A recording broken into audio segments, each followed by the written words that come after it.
Hello guys, welcome to my physical class में आपका स्वागत है। आज हम आपको कोशिका सेल के बारे में अध्ययन कराएंगे। मानव शरीर मांसपेशियों तथा अस्थियों से बना होता है, जिसके ऊपर त्वचा का आवरण होता है। जिस प्रकार से एक मकान के ढांचे को खड़ा करने के लिए मूल इकाई ईंट होती है, उसी प्रकार मानव शरीर के ढांचे को बनाने वाला मूल इकाई कोशिका होती है। मानव शरीर अनेक प्रकार की अरबों खरबों कोशिकाओं से मिलकर बना है।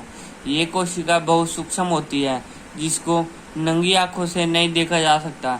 समान कोशिकाओं के आपस में मिलने से ऊतक बनते हैं तथा विभिन्न ऊतकों के मिलने से अंग बनते हैं तथा विभिन्न अंगों के मिलने से संस्थान बनते हैं तथा विभिन्न संस्थानों के आपस में मिलने से मानव शरीर बनता है। वास्तव में कोशिका अंग्रेजी शब्द सेल का हिंदी रूपांतरण है। सेल शब्द वास्तव में लैटिन भाषा के सेल शब्द से लिया गया है, जिसका अर्थ एक छोटा कमरा है। कोशिका का आविष्कार रॉबर्ट हुक ने 1665 में किया था। जब तक यह कोशिका जीवित रहती है, तब तक हमारा शरीर भी जीवित रहता है। कोशिका मानव शरीर की सबसे छोटी और अंतिम इकाई होती है।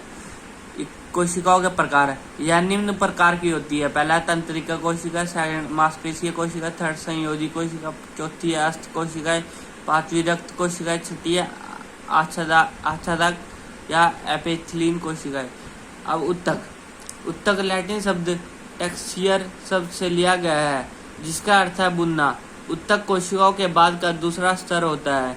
उत्तक कोशिकाओं से बने होते हैं। वास्तव में उत्तक किसी जीव के शरीर में कोशिकाओं के ऐसे समूह को कहते हैं। कोशिका उत्तकों के प्रकार मुख्यतः उत्तक निम्न प्रकार के होते हैं: संयोजक उत्तक, मांसपेशीय उत्तक, स्नायु उत्तक, कला उत्तक या आच्छादक उत्तक। अब थर्ड है अंग। एक विशेष काम करने वाले उत्तकों के समूह को अंग कहते हैं। मानव शरीर में सबसे बड़ा अंग त्वचा है। त्वचा के 3 स्तर होते हैं: ऊपरी त्वचा को भारी त्वचा, आंतरिक स्तर को भीतरी त्वचा तथा सबसे अंदर की सतह को उपकला कहते हैं। भारी त्वचा उपकला या आच्छादक उत्तकों से बनी होती है।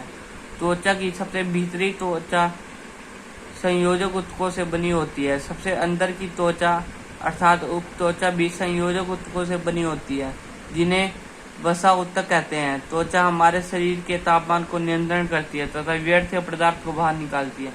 अब फोर्थ है संस्थान सिस्टम। संस्थान में अनेक अंग होते हैं जो एक साथ एक या एक से अधिक काम करती है। उदाहरण के लिए पाचन संस्थान आमाशय, यकृत, छोटी आंत व बड़ी आंत आदि से मिलकर बना है। इसी प्रकार स्नायु संस्थान मस्तिष्क, प्रमस्तिष्क, मेरुदंड तथा तंत्रिकाओं जैसे अंगों से मिलकर बना होता है। अब कोशिकाओं की संरचना स्ट्रक्चर ऑफ सेल। अलग अलग प्रकार की कोशिकाओं की संरचना अलग अलग होती है, इसलिए कुछ कोशिकाएं गोल, कुछ लंबी, कुछ चपटी तथा कुछ त्रिकोणीय होती है। इसके निम्नलिखित अंग होते हैं: पहला कोशिका भित्ति या झिल्ली, सेल मेम्ब्रेन। सेकंड कोशिका जीवद्रव, साइटोप्लाज्म। थर्ड कोशिका केंद्रक या नाभिका। फर्स्ट हम पढ़ेंगे कोशिका भित्ति या झिल्ली। प्रत्येक कोशिका के चारों ओर एक पतली झिल्ली होती है, जिसे कोशिका झिल्ली या भित्ति कहते हैं। यह कोशिका का सबसे भारी भाग होता है। यह झिल्ली प्रोटीन व वसा की बनी होती है। कोशिका भित्ति ही एक कोशिका को दूसरे कोशिका से अलग करती है। सेकंड कोशिका जीवद्रव। कोशिका जीवद्रव कोशिका भित्ति तथा केंद्रक के बीच में होती है, जिसे इसे साइटोप्लाज्म भी कहते हैं। यह जेली की तरह रंगीन, गाढ़ा, साफ रक्त पदार्थ होता है।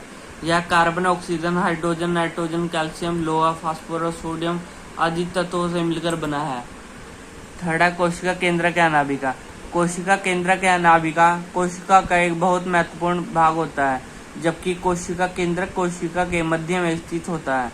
एक कोशिका में केवल एक केंद्रक होता है। इस झिल्ली के अंदर एक गाढ़ा सा द्रव्य भरा होता है, जिसे केंद्रक द्रव कहते हैं। इसमें बहुत बारीक धागों का जाल सा होता है। बच्चों, जो आज हमने अध्ययन करा उसको नोट कर लेना है। Thank you for watching my video.